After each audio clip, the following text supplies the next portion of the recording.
Thanks very much, Lynn, and Sabina and others from WIMWA. Thank you very much for having me here again. Last year when I was here, I was so impressed that just at this table here, there was a group of young high school girls who participated in an exercise I did. And I was so moved by it, I said, if I come back again, I'm going to bring my daughter Daisy. And my daughter Daisy, who is the youngest of our 4 children, is actually in her final year of high school, and so she has a big assessment on Monday, so she couldn't be here.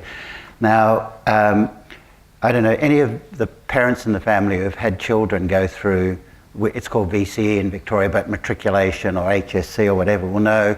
So I spent a lot of time thinking about Martin Luther King's famous speech on the Mall in Washington, the I Have a Dream speech. And there's a line in that where he says, when this is all delivered, we'll be free at last, thank God Almighty, free at last.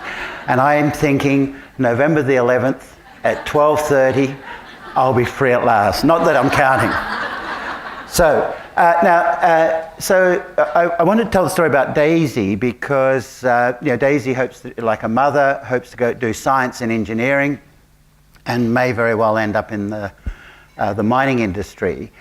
And when I wrote this talk today, I was actually writing it in response to not a real question, an imagined question, where she said to me, so Dad, because we've been talking about different careers and mining, so she said to me, so what's WIMWA about? Why would I join something like WIMWA? And so resilience, sexism and safety is my answer. So let me, first of all, the question about why, and this often comes up in our family discussion, why do you just focus on women? What about other minorities, or what about men? And my answer is simply that women get much more of the sort of raw end of the deal in organisations than men. And there's a plethora of research demonstrating that at work, women are sort of 8, 9 times more likely to experience negative attitudes based on their gender. They're much more gender-based discrimination directed at men than there is at women than there is at men. They experience harassment and bullying at a much higher rate than men. They are much more likely to suffer sexual harassment, sexual assault, and they also, because of the sort of structure of society, are much more exposed to the stressors of inter-role conflict, because the fact of the matter is women still carry the larger burden of social roles in society. Now, so this is my talking to Daisy and to all the young women and women in this room. So Daisy plans to have a career, maybe in a mining company, or maybe like a mother in an oil and gas company initially, or maybe even become an academic. And this is what it'll look like initially, right? Most professional training programs, if you go into the law firms, most programs like graduate programs, it'll look like this. So in her first few years, she'll look around and say, women are being treated quite well here, right? There's 50-50, the blokes and that, we're on the same. And then, of course, people start to disappear. And there's questions like, maybe she's not cut out for it, or she doesn't have quite the same initiative, or she can't stand the heat, so she's got out of the kitchen, sorts of things that come on. And then, of course, it starts to go further and further, and then eventually, there's just one of them left. And this is very, very common in organisations. Let's be clear, in law firms and accounting firms, the intake of women as graduates, that bottom line, has been 50% since the late 80s. But the fact of the matter, they still are few at the top. And the question is why? Well, it's partly a question of numbers. If you have fewer of your type around, you're no longer part of the dominant group. And that has an impact on the power distribution. If you're a member of the dominant group, then there's the sort of the hidden benefits of privilege and power are very, very potent in society. And we're not talking about the blue guys having bad intentions or anything. I'm simply saying the power structures are quite different. You don't have the same levels of access. And finally, norms start to grow up. I don't know where the last blue guy came from, but I fiddled with the slides after somebody had prepared them, so that may be. And so norms start to develop. And in mining, there are certain norms like, well, you have to have worked in certain sites. And we do a lot of work with mining companies, and I was talking to CEO of a mining company recently, actually more oil and gas. And he was talking about the traditional career, the career path that you need to have, and was explaining to me, why women can't do a lot of on-site work and all this sort of stuff, and so they don't present in the senior levels. And I said, that's quite interesting, because I used to work with BHP, and what you're describing is the sort of the career path that I had heard described. And he said, I said, but the thing is, I graduated from university as a BHP cadet in 1983. And the mining world has changed quite radically, right? We didn't have computers. You now can drive trucks from a remote centre out near the airport. I said, how can the career paths be exactly the same? The whole knowledge structure has changed, sort of geotechnology or sorts of... So the point is, there's been a radical shift, but we stick to old norms. It takes time for people to change, and those norms become institutionalised. And so it's real. And one of the people who so impressed me last year, there was a mine manager from Iluka who had made a decision that in order to increase the number of women, he said, did something radical. He said, let's not select on how many tickets they have, but let's select them for suitability to work on the mine, and let's train them for their tickets, to operate a backhoe or to do this or to do that sort of thing.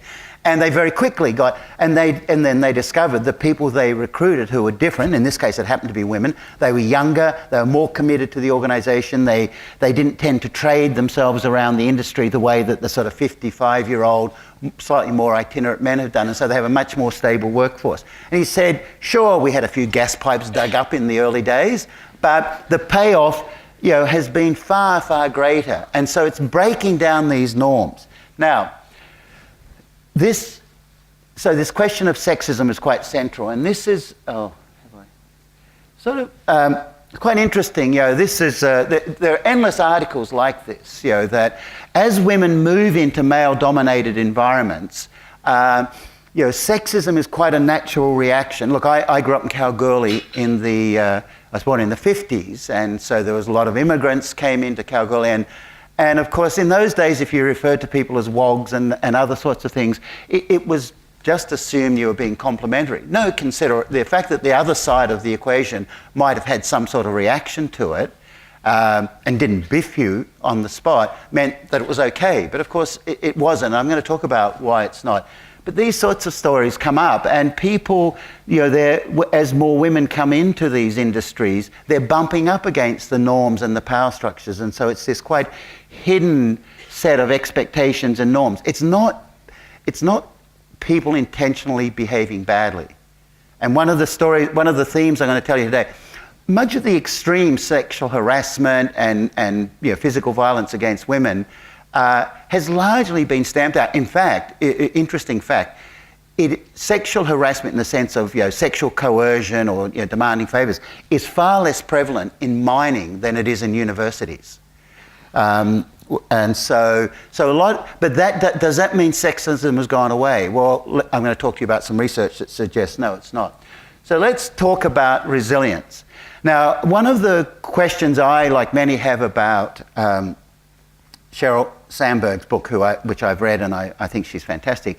But there is an unintentional consequence about Lean In, which is you should be more resilient. If you lean in, if you put yourself forward, show a bit more initiative, you can be as good as me. Probably better, in fact, but that doesn't mean you're going to get the job, unfortunately.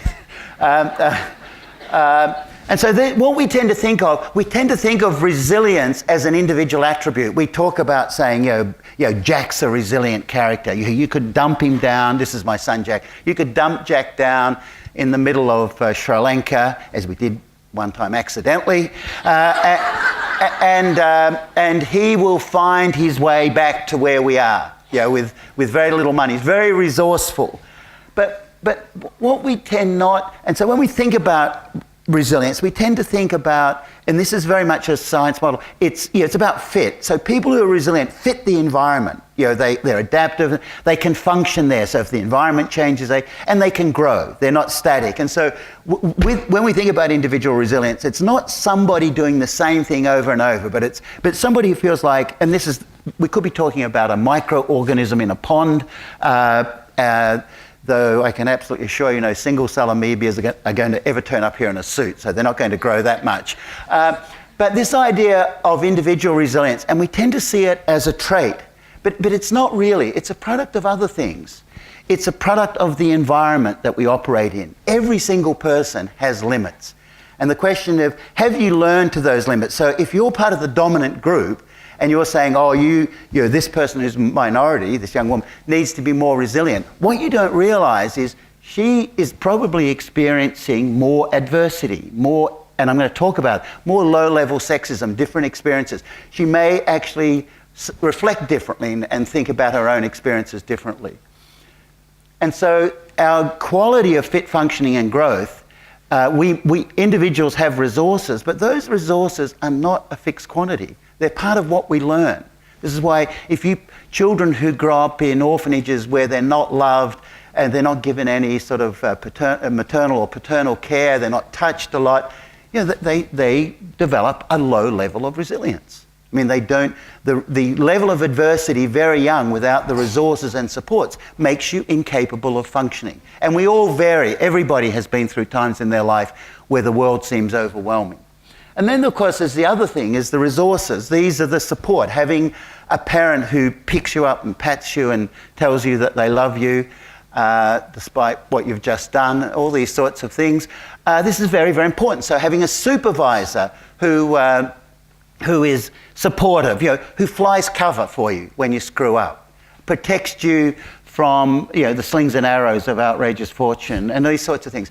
And that's what determines resilience. And so resilience at work is not just a function of the individual. So when you start saying, she or he has to be more resilient, you need to think about the context, the work that they're in, how much support they get. Resilience of an individual team member is as much the responsibility of the team leader as it is of the individual. And if you say, oh, well, I want resilient staff, the response is, you mean you don't want to be a leader? You don't want to be responsible for creating an environment in which resilient people thrive. And the fact that people who are just like you seem to get on okay, well, that's because they get a lot more in the way of resources. They have quite different experiences around adversity. But there's a cost to that. So let's come to... Now, these are what we call protective factors, and these are what we call risk factors. And I just want to very quickly, I'm going to give you a summary of a massive research project. It's what is called a meta-analysis. And I'm going to tell you, for women, and men, what are the main risk factors and resource factors? So let's, as I said, we went through the literature and we looked at, there's about 300 studies in this, so it's very large. And we looked at indices of fit, work attitudes. Do I feel positive about my work? Do I feel there's a sexist climate, discriminatory climate here? Do I experience harassment? So these are the adverse work experiences. Indices of functioning, are women being hired relative to men? How does their performance, what's their health like? And then finally, are they being promoted and rewarded? And what we were interested in is, what drives these factors for women? And, okay. So this is, let me just, I don't know why.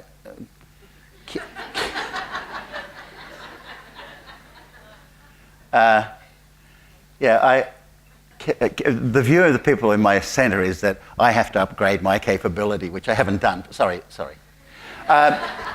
Okay, so when we look at this report is on our website. The factors that are in bold are the most significant predictors of women's fit, functioning and growth, or women's resilience at work. So what we see on the risk side is sexual harassment and sexist climate. Now, and then on the protective factors side, if women are given developmental opportunities, if they're given some control over their work life, if they network and support, and a big one, the number of women working in the area. So this is Daisy in her first year, feels like, I'm part of this, I'm here, this is my career. 2 levels later, she's gathering in, Sabina and Daisy occasionally gathering in the female toilet to talk about, so-and-so said this and not in the meeting, but they're totally confident of not being heard because there are only 2 women at that level. And so the thing that intrigued us out of this was the fact that these 2 factors, this sexist climate is just a sort of general climate measure, and sexual harassment, as you'll see, covers a wide range of things. And so we said, wow, that's interesting. These are much stronger predictor than all of these other things. You know, the dispositional resilience didn't come up as a predictor. You know, family work conflict didn't come up as a strong predictor when you're controlled for these other factors. So then, as academics do, we then did another study. I'm sorry, I'm just going to go through this quite quickly because I'm sensitive to time. I just want to make one point with this. So if you look, these are different types of harmful workplace experiences. This is a publication, it's on our website and it's coming out. So this was the sexist organisational climate and individual discrimination. As you can see, harassment covers a wide range of things. General harassment is, you know, the less extreme end of it. Sexual coercion and unwanted sexual attention. This is, you know, people who keeps asking you for a date and touching you, or you know, suggesting, you know, maybe we could go away when we're at that conference. Maybe we don't need to get too, these are examples that have been given. Maybe we don't need to get too, I'm not talking from personal experience here. That's another thing. Kieran says, Bob, you're just too convincing when you put yourself into personal examples. But this is an example which was, look, we can save on this, we don't need to get 2 rooms when we're at this conference in New York. So these sorts, you know, these are sort of, you know, because, you know, we can talk about your promotion that's coming up soon, type of thing. You know, so these are. I mean, the thing that always amazes me is not the reaction of the people who are the targets, but the sleaziness of the people who say it. You've got to think that they clearly were not raised in Kalgoorlie. Is all I can say. I think the questions there would probably be more direct and. Okay, but the idea here is, so we're interested in, well, see, so that sexual harassment came up in the last study, but is it the really bad stuff? Now, when you, and so, sorry, no, that's me, I'm going the wrong way. Just bear with me. So when you look at all this stuff at the end, what you see here is this is what we'd call low impact, you know, in the sense if I say, you take the notes, dear, you know, you're good, or the question about Lisa's example of the mine manager saying, oh no, I want to see the mine manager, you know, that's a sort of low-level sort of sexist climate where people, and if Lisa says, look, I don't appreciate it, then they say, oh, get over it, it's okay, right? That's a sort of low-level sexist climate. Up here is this sort of unwanted sexual harassment, you know, and we've dealt with a police force, not in Australia, but in another country, where that included, you know, rape and coercion, and so that, you know, that extreme end. Now, the point about that, for the people who are involved in that, it's extremely high impact, but it's quite localised, and it's often hidden and the like. And so a lot of managers, it's very important that you understand these differences, because a lot of managers think because this stuff is not going on, that this is okay. That, you know, this low-level sexism is okay. So that's what we set out to study. In fact, if you look at this, basically, this is from a very popular model from Vic Health and Herkovich and Barling, and the argument is that these outcomes are going to be most strongly impacted by high-intensity, low-frequency events like sexual coercion and unwanted sexual attention, and the general work stresses. All this stuff is seen as, this is sort of the high-frequency, low-intensity, was generally considered to have lower impact. And this was, you know, the argument is, you've just got to lean in a bit, or, yeah, you've got to toughen up, or, yeah, you've got to call it out when you see it. And so we were interested in testing this model to find out, and we, once again, another meta-analysis. What I'm just going to do is basically, because I'm sensitive to the time, high frequency, low, now keep in mind, we're not talking about any individual. I do not want for a moment for you to think that any person who's a victim of a high impact thing is not going to be severely, you know, disturbed or impacted very negatively. That in fact, I was a deputy vice chancellor at U of WA, and I've had to manage cases, and I just see the impact on people's lives. But I'm talking about something different. So as university deputy vice chancellor, okay, I've stamped all that. We have not had an incident of that for the last 3 years. I'm totally confident it's all gone. We've sorted it. There's no sexual, physical coercion taking place in the remote mining sites. We've got it. Have we solved the problem? Well, no, that's the issue, right? It's slipped into something else. It's leaked into this high frequency, low impact. This is the sexual innuendo jokes. I was interviewed by a 6PR recently about this research, and I'm going to give you this example. So if it's totally offensive, don't blame the messenger, right? But he asked me this on radio, so I assume it's passed the public test here. He said there was a picture posted on YouTube which showed a man's male organs, and the claim was these are the sort of largest in the land type of thing, that is always coming out. And he said there was a conversation going on in the office at 6PR, and one of the young women said, "Oh, I haven't seen that." And one of her male colleagues said, "Come round the corner and I'll show you what it looks like." And I said, "See, that's an example of." He says, "Just a joke, right?" And I said, "Yeah, but it's a sexist joke. It makes the person feel very uncomfortable. They're not quite sure how to react, and that." And he said, "Yeah, these were the norm in these sorts of environments, but they're not now." I mean, another example, we were doing a lot of work with a major airline, and a young female manager who was on one of our programs was promoted to head of maintenance, first female head of the maintenance sheds in something. They leaped her over. The very first day she turned up at her office, the whole office was pasted with pictures of nudes. And I had been assigned as her mentor, so she called me, and so I said, "Look, don't say anything. Just take a deep breath and let's talk before." And she worked her way through it. But that's sort of it's traumatic. It has ramifications. It sort of goes on all the time. What we found was an organisational climate, the sort of thing that would tolerate that and lower level jokes, like the comment that Lisa spoke about, and sex discrimination, are much more harmful for women's health. We're talking about actual physical health and psychological health. These are much, much more harmful across a broad population than all other forms of harmful work stress. They're more stressful over time than work-family conflicts and a whole variety of other things. Now, there may be people here saying, "Well, I know work-family conflict can be very stressful," but it tends to be localised, whereas if there's a low-level sexism, it plays on the whole time. It is the impact of sexual harassment, and here I'm talking about not talking about physical, sexual coercion, low-level sexual harassment, much more prominent in male-dominated environments. Why?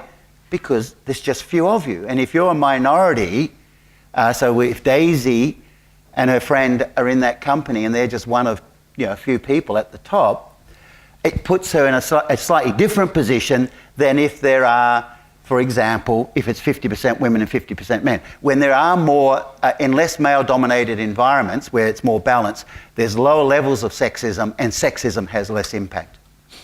And finally, one of the people who basically get blamed for harmful work experience are the supervisors. Supervisors are blamed more frequently than the people who attack them, the perpetrators. Perpetrators are dismissed and disliked, but the blame flows to the leaders. So people have a clear idea about where this is coming from, what they do. Okay, so let's talk about sexism and safety. What relationship? So let me I didn't talk about this yet, the gate and the paddock. We all have two types of memory. We've got a large long-term memory. So if I say, "What's the square root of 49?" you'll say 7. That's stored in long-term memory. It doesn't require any mindfulness or the sort of stuff David spoke about, the thinking. But then we have a little gate. So the long-term memory is like a paddock, and we have a little gate, which is our working memory. And that's where we have to focus attention, think about our breath, or think things through. And everything goes in and out of the gate. Now, when David, the mindfulness person earlier, when he was talking about the narrative, if you're ruminating, worrying about something, the gate's closed. You don't have the attention to focus on things. And so a simple example of how this happens, right? So, sorry, what's your name? So Deb's in she's standing around that group where this person makes this joke about, come around the show. And Deb says, and Deb sort of feels sort of uncomfortable about it. Everybody laughs and says, oh, come on, Deb. And then Deb says, well, look, I don't really like that. And the next thing the person says is, oh, come on, Deb, I'm just joking. Just joking is an amazing device. It basically isolates Deb. It frees the person up. And then later in the day, she comes into my office and she says, Bob, I didn't really appreciate that joke that Joe or whatever made. And I say, oh, come on, Deb, he was just joking.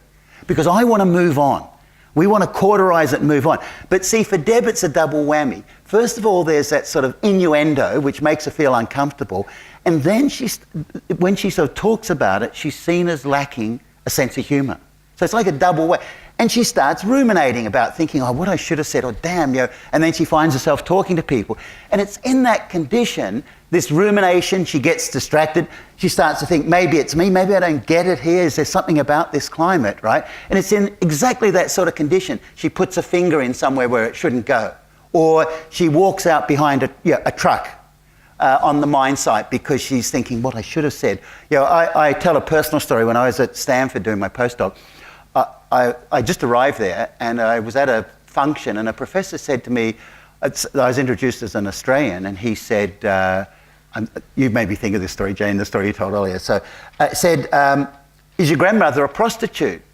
And I said, what? And now he had just read Robert Hughes' Fatal Shore, and he was sort of making a joke. Now I had the biggest comeback of all time. I said, you've got it wrong, Professor. We're a penal colony, not a penile colony. Unfortunately, I only thought of that 3 hours later when I was walking home. And I thought about nothing else the whole time, thinking, Jesus, what's this? I was just arrived in this new environment. So that's the link between safety and sexism. It interferes. I've heard stories of women who, a story from, I won't mention, a board member who was a senior partner at a major accounting firm, came back in and the boss said to her, oh, who's looking after you're back at work, who's looking after young Jack? Is Bill, your husband? And she said, no, we have childcare. And he said, oh, Mary and I would never outsource an important role like that. Now this friend, who Jane, I'm sure you know actually, says that was the moment. She said, I cancelled my appointments. I sat there fuming, wondering what I was going to say. Given her time was billed out at $5,000 or $10,000 a day. This is, and that that was the thing that led to her decision to quit and just go on as a non-executive director. Now, it's not always dramatic like that, but the point is the company was losing all her productive capacity that day because she was ruminating over it. And of course, everybody else is thinking, what's the problem? If there's more women around, the problem's pretty obvious, or if there's more of the minority. Okay, so there's, just sensitive to time, and I'm going to finish up in the next few minutes. So if you are a leader, now I'm talking to all the senior people in this room, there's a bucket loads of research on team cultures, and there's all sorts of different names and empowerment and all this sort of stuff. Two key variables come out all the time for inclusion, for innovation, for productivity. The first is a sense of efficacy. People have to believe they can do this. That means the adversity and the resources balance has, going back to my very first slides, I have to feel sufficiently resilient that I can do this. If the adversity in the form of, or the lack of support, if there's not enough protective factors in place and there's adversity, people become self-doubting, and self-doubting, as we heard earlier, feeds back and then it undermines you. This is what happens in exams, right? People start to get stressed. They think, I can't do this. The gate, the working memory gate closes, and then they can't do anything. We've all had that, and that's the one day old riposte that Jane. So I couldn't think of something in the moment. I was just sort of it was buzzing around. What I now realise I should have done after David's session, I should have gone off to a corner, sat down and meditated for about 5 minutes, and then come up with my great riposte. I have to tell you, I was at Stanford for a couple of years. I kept hoping one day the conversation would come up so I could hit him with it, but unfortunately, and look. It's only 32 years ago, so it clearly doesn't bother me at all. Now, a second point, and this is where psychological safety is really important. Now, the efficacy, we could be talking about mathematics or problems. Psychological safety, I have to be able to make mistakes. So you have to give me cover. You have to, now a lot of leaders think, oh, look, I'm trustworthy and I do this. Once again, that's only part of the story. If my teammates are picking on me or making sexist jokes or laughing up, the fact, great job, then that's me. That's the leader's responsibility. To simply say toughen up is not enough. And so building a climate in which people are inclusive so that I feel comfortable making mistakes so I can learn and I can get on with it. And minorities, you've probably heard of this term stereotype threat. When you put, when a person's in solo status in a group and it's highlighted, that you're the only woman there or the only black or whatever, you tend to ruminate on it. You're thinking about and it's a very unconscious process and it undermines your performance. And this brings me to the final point. When you think about inclusion, this is an insight. We do a lot of work with a group in New York called Catalyst, and I was talking to Deborah Gillis. It's a really great insight from them. Inclusion, a lot of people think it's just about belonging, getting you in. So we'll take you to the footy. Deb, you can come to the golf day and all that. But see, that without uniqueness, it's respecting Deb as a woman, or respecting me as somebody from Kalgoorlie, it's respecting that uniqueness and the belonging. It's because, see, we were talking about boys' clubs. Boys' clubs have a really high sense of belonging. And when you're a member of a dominant environment, you don't even have to talk about belonging. I saw in my bio mentioned I was a professional footballer at South Fremantle. Well, that's... I did play for them and I did get paid, but I sort of never thought of it as a professional. But the point is, so that's, I just fit into that quite naturally. My wife is a professor of mathematics now, and so I know this experience when I go to mathematics meetings. We were recently in Chamonix, and there are all these sort of nerdy guys and stuff, and they do mathematical programming called MCMC. I won't bother with it, but they had a conference and it was called MCMSki. And I bumped into about 3 different mathematicians who said, see, it's MCMSki. And I said, God, you guys are so brilliant, so creative. But the point was, that we all have teams that we belong to. We have roles. And so, and what we know is inclusion is not just about belonging. It's really about belonging and uniqueness. And the best way to do that is get a good mix of people and the inclusive practices. Thank you very much.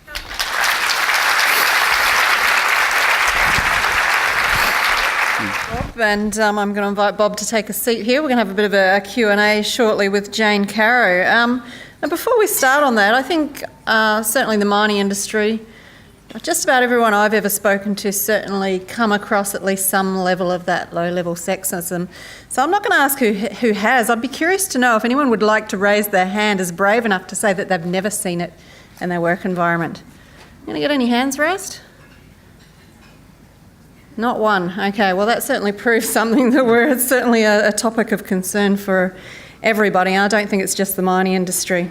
It's definitely not. Yeah, the mining, it's definitely not the mining, just the mining. Okay, so now I'm going to invite Jane Caro up to the stage, and Jane's going to do a bit of a Q&A with Professor Bob. Now, when I went to organise my notes here, I did Google Jane. I got all sorts of wonderful hits. The one I ended up going to was that online Bible Wikipedia. I think you've made it in your area if you come up on Wikipedia. So I thought that was pretty cool. The description was a bit lacking. Jane is a social commentator, writer and lecturer based in Australia. It did give me her birth date and marital status, but I'm not going to share that with the group. So I'll let Jane speak for herself. So please join me in welcoming Jane up to the stage. Thank you. 24th of June 1957, married for 40 years. Just so you're not dying to know. Bob, that was absolutely riveting, and I don't know about the rest of the audience, but I found myself going, oh, that explains that time when that happened to me. And that explains that time when that happened in a particular area. And one of the things that struck me right at the end of your talk, and I'd really like to ask you about it, is we call it, you know, low-level sexism, sexual harassment, etc., but it strikes me, the phrase I wrote down was gendered bullying. And I wondered, this bonding thing, this, you know, needing to feel like you belong, is there an element in which some in-groups bond together by creating outsiders? Yeah. Well, yeah, that's the hallmark of a highly cohesive group. You know, it has a them and us. It's a sort of, you know, we're in competition with the rest of the world. And you know, they can be highly functional if you want to, you know, play a team sport or something, but it has unintended consequences. What we know from the research going back to the 40s, French and Raven, I think, and others, if you have highly bonded teams, they're fantastic at doing the same thing over and over. They're terrible at being adaptive, so they wouldn't, you know, pay attention to the Megan's, you know, suggestions. That wouldn't work there. And of course, highly cohesive teams have strong norms, implicit understanding, so that you develop a language. You know, a simple example: I had a friend recently who said, "Oh, the Gunners did well on the weekend," to another person, and I had no idea what they were talking about. Does anybody here know what they're talking about? So, Arsenal. So that's the Gunners are Arsenal. I don't have to say Arsenal. The Gunners did well on the weekend, and so it's this sort of, you know, communal conversation starts, and a privilege, you know, a belonging comes around, that sort of thing. And if you're a minority in those groups or you're outside, you know, it can be, you know, it can work against you. You have to work much harder to get in. Yes, and you were talking about a kind of nastiness too. Because saying to the girl, I'll come around the corner and I'll show you, the person who says that, even though they claim they're only joking, knows that what they're doing is they're putting that person in a really, there is a nastiness behind that. Yeah, well, yeah. I don't think they know what they're doing, actually. And no, that may be that I know quite deliberately that I'm doing that, right? But no, they're just...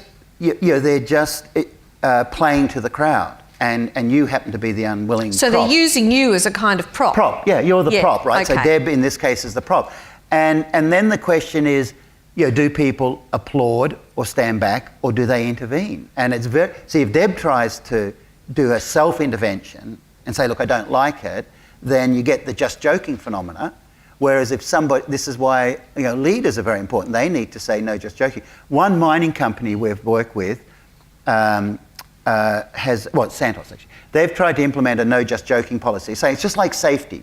You know, and you know, with safety, if I come up to you and say, look, if I notice you're not wearing your glasses, I might, you know, try and put in a positive frame. You say, look, great, you've got your hat on, you've got your boots and your PPE equipment. Why don't you put your glasses on? So don't come up and say, wear your glasses. You know, and so this idea with simply saying, trying to train people to simply say, if somebody says, look, I don't think I like that, then the response is, oh, look, sorry, and nothing more is said. So it doesn't escalate, it just goes on. And Victorian Health is doing some studies around the no just joking policy to see if it works. Can I just say one other thing? We tried to implement it in a police force, and they just outright refused. That's interesting. It's because they think it's all about jobs. Yeah, so theirs was an unconscious bias. It was quite conscious and deliberate. Yeah. I think in the industry I worked in, it was fairly conscious and deliberate too, which was 35 years in advertising creative departments, which are very highly male dominated. And I actually developed a skill by having to put up with a lot of that kind of sexualised joking.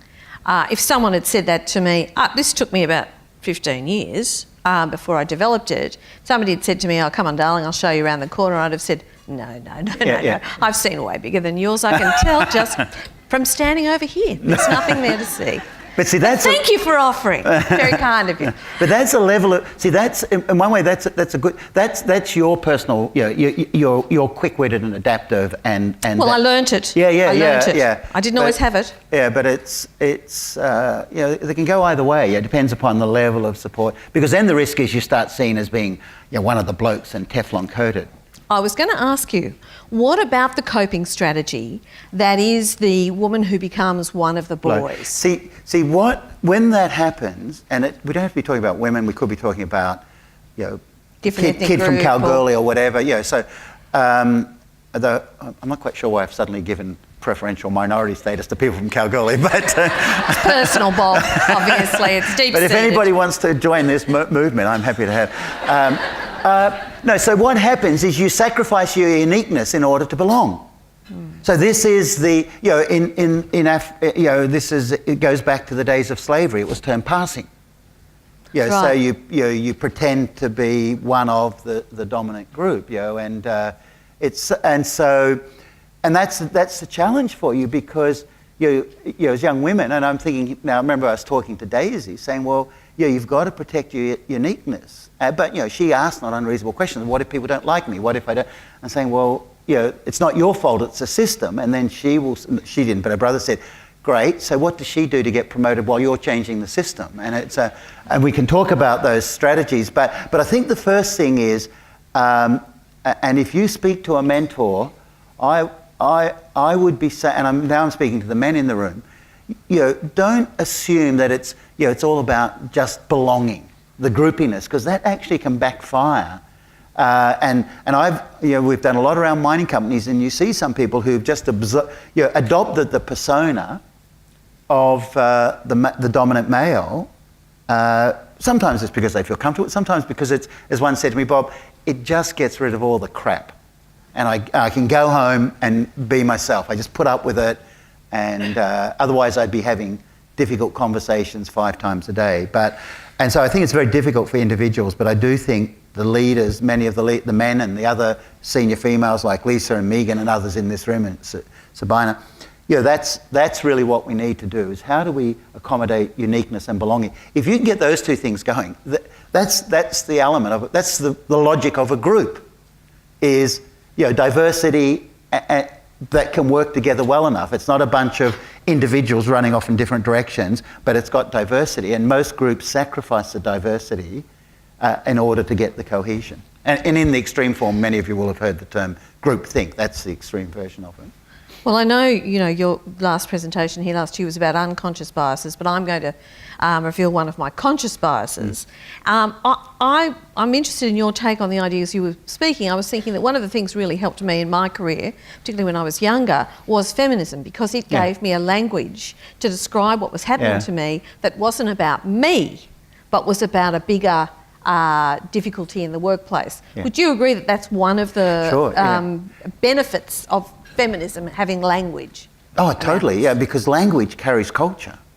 And you see the forces of conservatism when people fight back against it. When you think about feminism, people weren't making really extreme claims, in fact, and nor do they now. But and in fact, one of the questions Jane and I were discussing, maybe I can go, this sort of issue about quotas. Quotas and targets. Now, if you go onto our website, we have a paper coming out, which has actually been written up in the press in India and everywhere, where we looked at, around the world, 180 countries, where you look at the number of women on boards, at the number of women in different parliaments. And we looked at, do they have no requirements, reporting regimes, targets, or quotas? And we broke them down. So the targets quotas word is, I'll come back to the sort of response you get, is sort of interesting, because really a quota is just a target with teeth. It's like saying, if you don't meet this, then there's going to be some consequences. It also, targets may be varied. So if you're in banking, a quota of 50% women is quite easy, not quite easy, it is perhaps achievable in retail, but it would just be too difficult in institutional banking. So a blanket quota that says one size fits all, is not the issue. But what we discovered was the impact on the number of women in parliaments and in boards and all that. The two things were how challenging was the goal that was set and how strong were the reinforcement mechanisms. Now, and it's quite interesting what you discover when you look at the research around female parliamentarians and female board members. They perform much better than men on average. Women are much more community focused. They attend parliament more often than men. They participate more in meetings. So now that may change over time. That just may be the novice effect. The same is true on boards. There's a lot of evidence around boards that women function more effectively. Now, the next question, and I was talking to Alma Coppers about this, and he said, oh, well, we've got these reporting regimes. See, the problem with boards is the way people are selected. It's the same as true in Parliament. If you selected people in the US, if you selected people the same way that men and women are selected for Parliament or boards, it would be illegal, except it's an election. And it's typically a nomination process. Now, just think about this. You've got a board that's made up of 9 men and 1 woman. The question comes up, we need to get 2 new board members. And you ask the people around the board, and keep in mind that 9 and 1 is the same in all other boards and these interconnected boards. The whole process is so highly biased from the beginning because people are going to think of people they know. So more men get nominated and they're evaluated differently. So I think there's going to be a debate shortly about targets with teeth or quotas in a variety of levels. A lot of organisations now have them in place. And if anybody wants to throw the merit argument, I'm happy to talk about that. But I'll just give you one example. When David Knox was at Santos, and I realise you could say this may be why they are not doing so well now, but I don't believe that. So he came out with he said, look, our graduates, being hired as a graduate at Santos is one of the better jobs in Adelaide. He said, I want them to be 50% female, 50% male. And everybody said, no, we can't. If we do that, quality of applicants will go down. He said, I want it to be 50% male, 50% female, and I don't want the quality to go down. I want it to go up. They've met that target every year since. Here was the wonderful discovery the recruiters made. The University of Adelaide is not the only engineering school in the country. So it's an example of unconscious bias. So now they recruit people from U of WA and other places, and initially they said, well, they won't want to live in Adelaide. Yeah, so once again, these weren't people behaving consciously badly, but it's an example of the unconscious bias where if you put a target, it forces people to think of a new strategy. To behave differently. Yeah. Well, it's low-level sexism, surely, to say that if you get 50% female, the quality will go down. Yeah. Thanks for that. Yeah. Ouch. Yeah. That's just a bit nasty, really. Yeah. They've thought about it, but often they don't. Well, whenever anyone brings the quotas up, I always say, yeah, but then you see, we're being so meek, aren't we?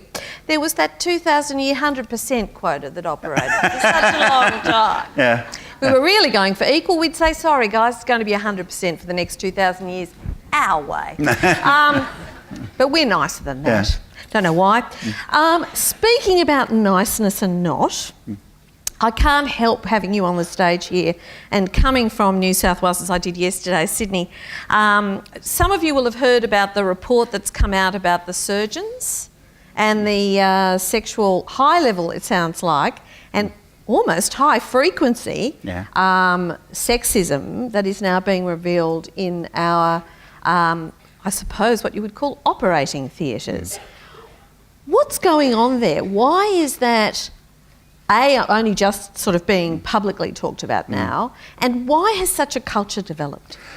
Well, I mean, I was telling Jane, I'm sort of involved in this in a slightly different way around, but I mean, this is a good example of where a dominant culture, power norms develop, the accountability mechanisms are weakened, they control themselves through their own surgery, and they, the whole education process, there's just a lack of empathy that goes through. So this is literally a boys' club. Yeah, it is really a boys' club. The way they even get called Mr. instead of Doctor. And Doctor is a non-gendered title. Whereas Mr. is a gendered title. Yeah. But look, this story it is far worse than anybody in this room can imagine. I can't go into details, but and it's going on right now. There are lots of people who are young female trainees. I can just mention in abstract one example: young female trainee. And this is an answer to your question. It's a sort of an analogy. An example, yes. So this young woman has a PhD. She's absolutely outstanding. She's in about third year of her training in a college that I won't name. And this surgeon in the operating theatre said, she asked him if he would pass something to her, and he said, shouted at her and picked it up and threw it and said, "You don't ask me to," And this was in front of all nurses and everybody. This went on. Anyway, to cut a long story short, she lodged a complaint about this behaviour. She is now dismissed, fighting a legal battle, and it has been systematic. In fact, if you read in the accounts, she was called to a all men's club for a meeting late at night. She's been told, she's a woman with children. Why would she couldn't cut it as it goes on and on and on and on. It's quite amazing. They've made the most incredible statements in front of her lawyers. Now you would assume all this it's a slam dunk. Well, no. I mean, they just keep delaying it. So she's used up all her liability insurance. They recommended she go and see a psychiatrist. They then used that to say, which she said, okay, I'll comply. It's now used as evidence of poor mental health. This is a standard.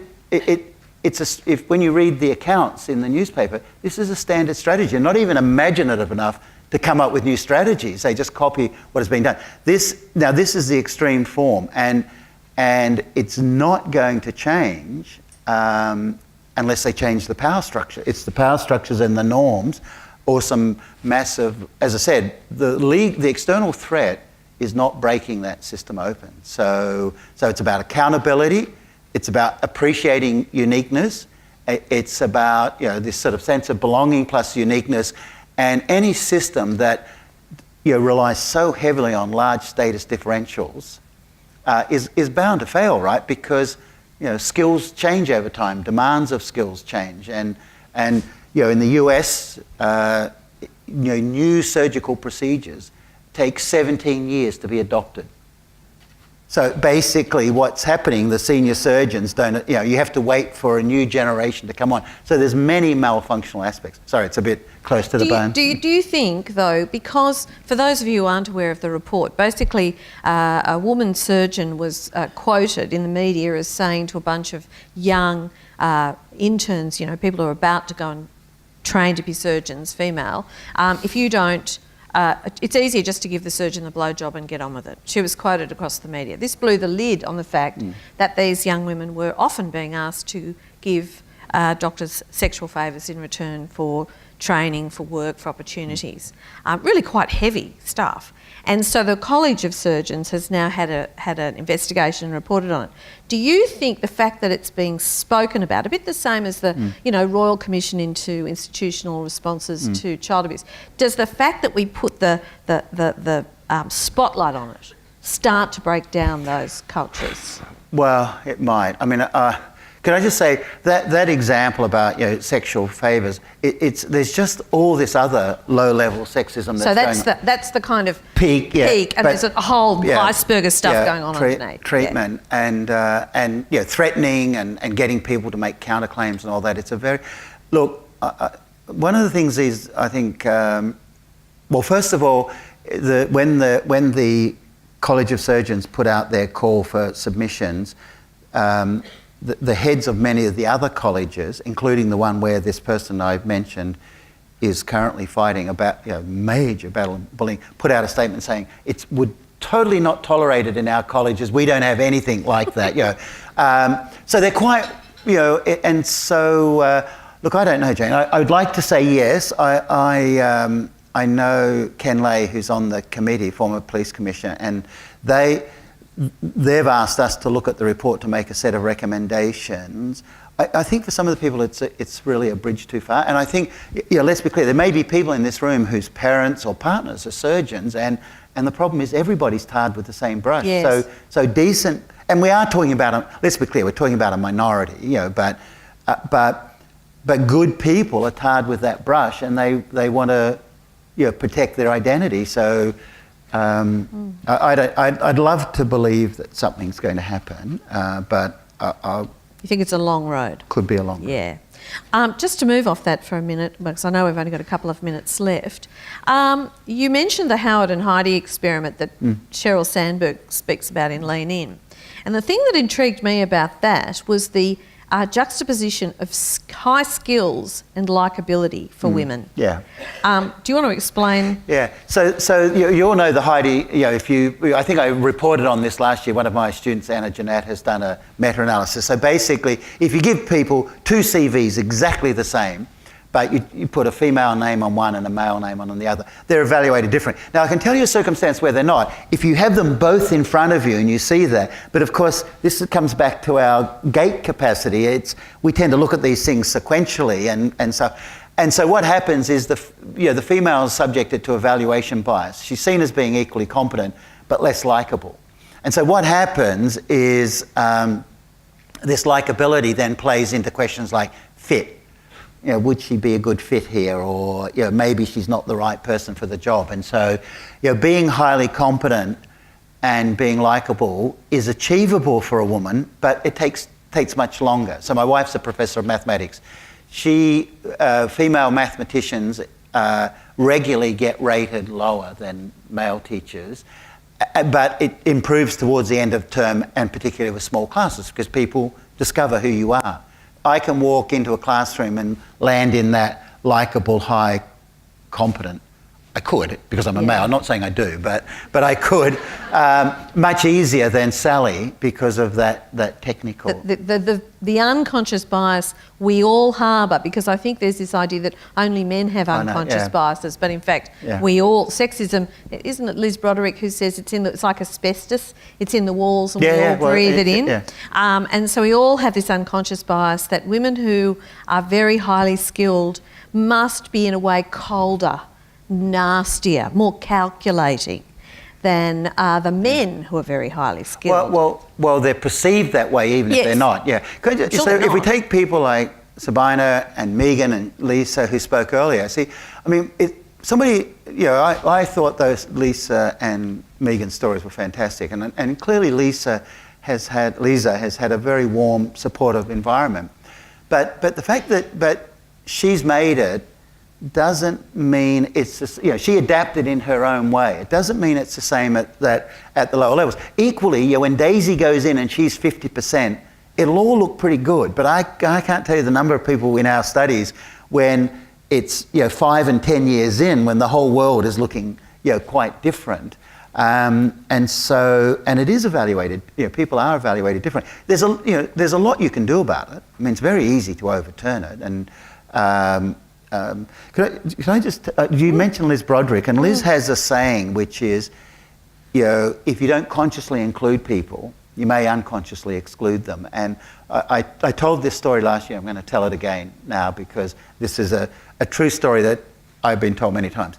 So let's imagine I'm a senior partner at KPMG, and Sabina's a young, partner, new graduate there, and we're going out to meet Twiggy or one of the sort of major operators in town. We're going to the pub. I know they'll be drinking, and some of the people will be smoking. I'm about to say to Sabina, grab your coat. And bouncing around in the back of my unconscious mind is, family. I say, how's the family? And she says, oh, great, have a good time. And I say, Bill, grab your coat. So Bill goes out. We hit it off. We get on really well. And then I'm chatting to him about it. And then over time, Bill becomes my go-to person. He finishes my sentences. We get on. And there's a couple of things start to happen to that, right? You're Bill. That may not be your name, but you are for now. So he starts to become much more efficient. We work well together. He learns a lot more from me. Sabina's on the sidelines, and she's watching this, and then she may start saying things like, I'm not really cut out for this. It's not really my thing and stuff. And the moment she starts self-labeling, she's dead. right? So then they come up for promotion to partner, and Sabina's got a lot of document preparation. Bill's got third-party negotiations. He's met with senior players, etc. Now, the point is they both came in on the graduate program, which, given KPMG's pre-selection, they're basically the same people. They have different names and different genders. But 5 to 10 years in, we become what we do, and they're very different people. Now, we've just got a big study going in a law firm where we're looking at the work allocation over multiple years. And if you're a social cognitive theorist like me, you don't, the labels so over time we might start saying Bill's really bright, he's got initiative, he's got drive. For me, all that stuff is BS, I have to tell you. People just become what you do. When you're pre-selected, I'm not saying there are no individual difference, but when you're pre-selected for social skills and you both got first-class degrees in accounting, you look different 5 to 10 years on because you've had different experiences. Are you getting on the same trajectories? Now, there's another side for that.